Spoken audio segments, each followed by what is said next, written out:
This is the IBJ podcast for the week of February 11. I'm Anthony Schoettle. Less than 6 months ago, Bob Lamey surprised Colts fans by announcing he would retire as the team's radio play-by-play announcer after 31 seasons. It was unexpected, even though Lamey was 79 years old at the time. But in the days following, news broke that Lamey had recently been accused of using a racial slur in the retelling of a story from decades before.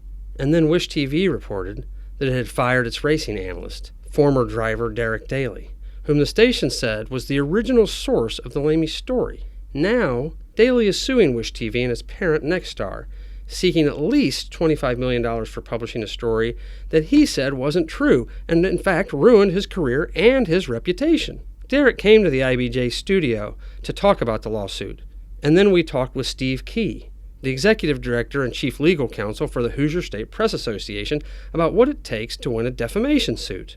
IBJ reached out to Wish TV before it ran a story on this topic, and again before this podcast, but officials there declined to speak, citing confidentiality and personnel matters.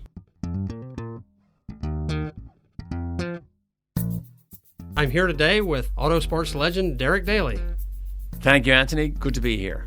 So, Derek, how did you first become aware that you were linked to the situation? I got a call from Wish TV news director Al Carl and sports director Anthony Calhoun and said, "Are you aware of the Bob Lamey story?" I said, "Yes, I saw it 2 or 3 days ago. It flashed across my phone, an alert saying Lamey retired." He said, and they said, "Well, there's more of a backstory that potentially has you connected to it. Are you familiar with that?" I said, "No." And then the discussion went on, and we hear that Channel 13 is potentially going to run another story that has you linked to it. I said, "I don't know." I said, "The only thing I can think that they might be trying to connect me to would be an interview I did back in 1983. And so the conversation went on, and they were concerned, and Al Carl said on the phone call, "We will have to deal with the story." I thought, well, deal with the story. Okay, I'll help you. I'm your guy. So I wrote out as best I could, my recollection of what my interview was back in 83, when I used the N-word as an Irish colloquialism. It's like a cultural faux pas, if you like. And it was self-deprecating against me, talking about, look, I'm now in America, I'm now an American team, American sponsor, American crew. Why don't we call the word microphone like we have in other interviews? That's the only microphone in the woodpile will be me if things don't go right. In other words, I'll be to blame because everything else is in place. And so that was 35 years ago. What I didn't realize is that they were so afraid that Channel 13 would run with a blazing headline story about me, and I believe they were so desperate to not be beaten to the headline, they just jumped to a conclusion that in fact what Bob Lamey said was what I said 35 years ago. As it turned out, it wasn't. Bob Lamey was recalling some other story he heard, but Wish TV attributed that to me, went on the air that night after they fired me, saying that I was the original source of Lamey's story and his offensive language, which is 100% false and inaccurate. The second point they made was that it was an interview I did with Bob Lamey, which is untrue. I've never been interviewed by Bob Lamey. The third point was that I confirmed it to them, absolutely untrue. How could I confirm an interview that never happened? And then the fourth point they made, in light of this news that we at Wish TV didn't know about, were severing all ties with Derek Daly. So when I saw the broadcast that night, I was completely stunned, had no idea they were working on a blazing headline story that was going to humiliate me, slander me, and then the downward spiral of everything we know began to happen. Derek, why did you file the lawsuit, and what do you hope to gain by the lawsuit? I filed a lawsuit because I was damaged, my family was damaged, my reputation was damaged, I was humiliated. There was a smear campaign against me personally. I had meticulously, in my opinion, built a reputation in the sport, in the city, in this country as a contributor with a spotless reputation. For management to jump to a conclusion was so wrong, I had to file this suit. Why $25 million? Or I think your lawsuit says at least $25 million. So why that threshold? So I've had discussions with my attorney. With all the facts that he knows, with the story they ran, with the damage to me, to my family, with the loss of earnings, my business closed down. I closed my office. My assistant for the last 10 years lost her job. So with the real damages and the punitive damages, that was the figure he thought was a good starting point. Derek, you have told me that you have earned the majority of your personal income through speaking engagements, that you generally get about 30 speaking engagements per year. I see on the internet that those speaking engagements can gain you as much as $10,000 or so per speaking engagement. You had also told me since this story broke in August that you've had a grand total of 1 speaking engagement and many cancellations. I have to ask, what is your financial situation, and is there a possibility if this lawsuit goes south, you could have to file for bankruptcy? I hope that's not the case. I still have to stand on the truth. I still have to stand on the what actually happened, and I believe that the truth will prevail. Derek, your attorney told me that a settlement is a distinct possibility. You told me there would be no settlement without a retraction and an apology from Wish TV. Why is that so important to you? I think it's important to me because it will go a long way to restoring my reputation. So a financial reward, let's say, or award, goes a long way to propping up my bank account for what I lost, etc., and what my family has had to go through. But I believe the public apology is not vindication, but at least it goes a long way to helping to partially restore my reputation. Now, when a story like this breaks, is your reputation ever fully restored? I don't know, because I think you'll agree, allegations outweigh exonerations by 100-fold at least. But at least it'll go partially the way to restoring my reputation. In talking with Steve Key, the Executive Director and General Counsel for the Hoosier State Press Association, he had told me, and I quote, "You have to show that a media outlet printed or broadcast information that 1, is false, and 2, was printed or broadcast with malice or reckless disregard for the truth." Essentially, Derek, you're going to have to demonstrate that Wish officials ignored facts and knew the story was false. Do you think you can do that? I believe we have the facts to do that. So you're saying I believe we have documented facts to demonstrate that. Why on earth would Wish want to ignore facts and publish a false story about a personality who's really done quite a bit for the station and probably earned the station some money? I believe it was poor management who did not have the skills to work through this type of situation. I believe they jumped to a conclusion. I believe that due process was not followed. There was no third-party corroboration. Again, like I said earlier, this was a major story. This wasn't, the weather report that was wrong. This had life-changing effects on somebody, so you had an obligation to at least corroborate what you thought was the evidence. We have, I believe, and my attorney believes, strong documentation to indicate that they knew or should have known because of the documents they had to show that this was inaccurate information and inaccurate and factually incorrect reporting. Do you think there was malice on the part of Wish? Did they wish to do you harm? I don't know if I can say that or not. I don't know. I mean, I've been there 30 years. The managers that are there now, they don't know me. They don't know the city. They're brought in by owners who have a bottom line to just, get eyeballs and make things look good and get our numbers right. I mean, that's what these television stations do now. I know that Wish are in a headline-grabbing war in this city. That's just the way the media has gone these days. You have to get the blazing headline. And if you're scared that somebody will beat you to a blazing headline about your guy, perhaps it caused somebody to jump. The day that this story broke, Thursday, February 7th, Bob Lamey's attorney, Jim Voiles, had returned a call to me late in the afternoon.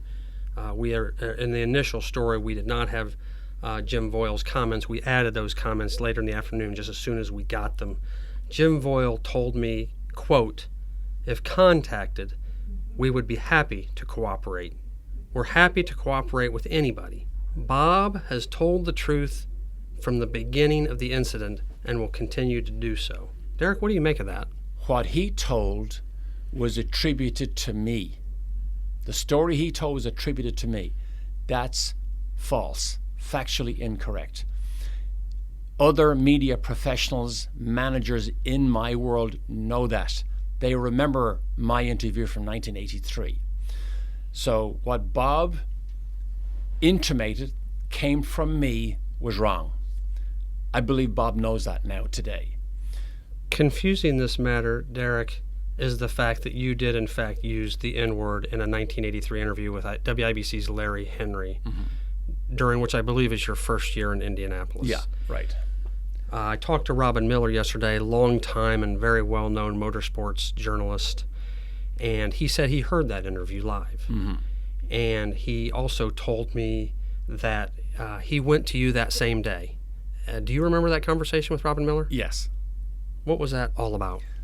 Robin came to me and says, "You can't use that word in America." I said, "What word?" "The N-word." "Why?" And he told me why. In 35 years, I've never used it. Now, as my son recently said in an interview, isn't my dad the model for how you react and how you respect the race? By when he understood, he never used it again. But remember, that's not my issue with Wish TV. My issue with Wish TV is they took Bob Lamey's racial slur and his storyline and told their viewers this story came from Derek Daly, our analyst. This story came in an interview with Derek Daly. It didn't. This story Daly confirmed to us. I didn't. So you see how their facts are completely wrong? And to be clear, the story that Bob told and the way that the N-word was used in that story, which we're clear that you've disavowed your affiliation with that story, that clearly was a racial slur. And what Derek has told us is that the way he used the word was a colloquialism.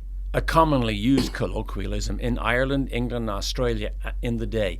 It's still being used today now, not as liberally, because obviously we all know the sensitivity now. Some of us, myself included, wonder how people in the 1970s, the 80s, or whatever era, whether in Ireland, where you're from, the UK, Australia, could use the N-word and not know that the word has a serious negative connotation and is in fact a racial slur. Can you give me some context or explain that?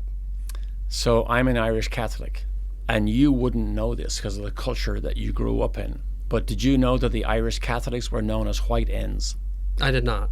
Right, and so that's the cultural differences. We were known as the white ends by the British Protestants. That does beg the question, yeah. Derek. So you knew the word had a negative connotation. Are you saying you knew it had a negative connotation, but you didn't know that it was at all related to race? No, I'm talking about myself. Right, and I'm asking you personally. Yeah. Oh, I mean, yes, but not to the cultural sensitivity we have today. I do see the difference, but I think some listeners, and myself included, would still be confused in the respect that Robin Miller, who you might say is not the most politically correct person at all times, right? Yeah. He knew that this was clearly an inappropriate word to Which use. you told me. Yes. Yeah. Do you think Wish would have been justified in firing you solely for using the N-word in your 1983 interview? I don't know, but that's not why they fired me. They fired me for a factually incorrect story, which labeled me as a direct contributor to a brutal racial slur that Lamey uttered, attributed to me, which Wish TV went on the air to its listeners and said, "Our analyst said this. He is the originator of the story." He confirmed it to us, and it was in an interview. That was the blow that was factually incorrect that caused me to lose my speaking engagements, lose my income source, and slandered me and slandered my family. That's our point here. Has obviously Connor Daly, your son, an open wheel racer who just signed a deal with Andretti Autosport to race this year's Indianapolis 500. He's had his challenges getting sponsors even before this. He was dinged on a Lilly sponsorship, and I think you were told by Connor not to come to that race. In fact, that he was racing right after that. Right. Road America, that same weekend in August. First of all, weeks before, he said, "Dad, can you come?" And I was on the way there, and he said, "Maybe you shouldn't come. There's just too much turmoil going on up here over this whole situation." But in fairness, think about Lilly. If they did do what they did, they'd be criticized. If they didn't do what they did and some more headlines came out, they'd be irresponsible. So they were stuck in the middle, not knowing, and they just all they knew at the time was the false wish headlines. Has Connor recovered fully? I'm not talking personally. I'm talking professionally. I think so, but I don't know. This is still a very sensitive subject for him because he, by association, gets connected to it. Derek, what do you hope for next? What do you expect next in this case? Our hope, obviously, is that we can right the wrong. Our hope is that I can help to restore my reputation. And my hope is that there is a form of compensation that at least says, sorry, we were wrong. We should have paid more attention. We should have got the facts straight. I appreciate your time today, Derek. Thank you for taking the time to allow me to have a discussion. We're here with Steve Key, Executive Director and General Counsel of the Hoosier State Press Association. Knowing what you know about the case, can you talk to me about the threshold that Derek Daly and his attorney are going to have to meet? Sure. Anytime in a libel case in Indiana, the burden is on the plaintiff to show that not only was the information that's the subject of the case was false, but they also have to show that in this case, TV station or newspaper, whoever's being sued, did it with either malice, they knew that it was false and decided to print it anyway, or with reckless disregard for the truth. So you have to show an intent to basically try to harm that individual, not just the fact that an error was made or false information was published or print or broadcast in this case. How difficult is that to prove that there was reckless disregard for the truth and or malice? It is a high threshold because getting into the motives of a person publishing or broadcasting something false is a little bit is more difficult than just saying proving that the fact was wrong in the broadcast. But it's a matter of going back to a U.S. Supreme Court case, Times versus Sullivan, where the Supreme Court basically balancing between a person being able to protect their reputation and the ability of the press to serve its watchdog role.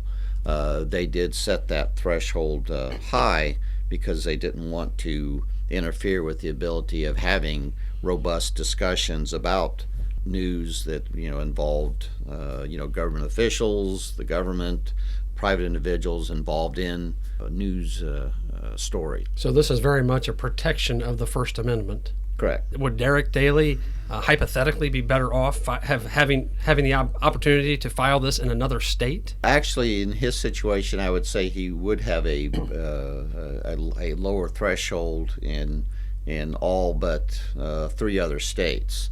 That's because the Indiana Supreme Court, in a case in 1999, the Bandidos case versus the Journal-Gazette, determined that the same standard that the Times-Sullivan case set, which was involved public officials, would also apply to private individuals in matters of public interest. Being a speaker, a celebrity, a member of the media at the time, that would put him into that category of a private individual, but also somebody who was involved in a news story. Most of the other states the threshold, if you're a private individual, is a negligence. Why is not an error in reporting enough? First, you start with the Time Sullivan case, and the courts there said, and I can quote, that their interest was that there's a profound national commitment to the principle that debate on public issues should be uninhibited, robust, and wide open, and it may well include vehement, caustic, and sometimes unpleasantly sharp attacks on government and public officials. So you started with the premise there that that you wanted to be able to allow people to criticize government without fear that if they made a mistake in what they were saying, that they would suddenly find themselves in a lawsuit and being sued. Then in the Indiana decision in the Bandidos case, part of it was also based on Indiana's constitution, which also has a prohibition on any law restraining the free interchange of thought and opinion, or restricting the right to speak, write, or print freely on any subject whatever, while providing that a person be responsible only for the abuse of those rights. And based on that became the supporting decision by Judge Bohm at the time, that was the 3-2 decision that said, even if you are a private individual, if you're in a matter of public interest, that standard is going to be the same as it is for an elected official or a government official. It would seem that an apology from Wish could open that television station up for further liability.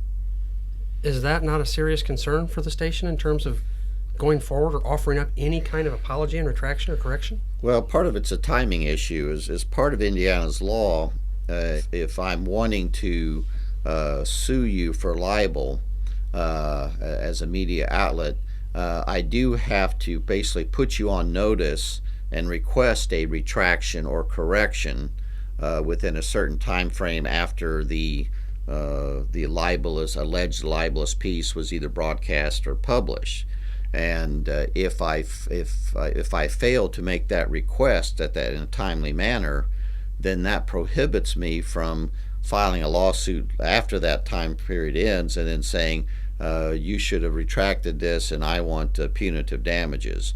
So the retraction statute is basically put in place to give the newspaper, radio station, or TV station an opportunity to review the story, and if they determine that they did make a mistake, they can try to correct that mistake with a retraction or correction, which basically goes to the principle that they weren't acting in malice if they recognize that there was an error in the story.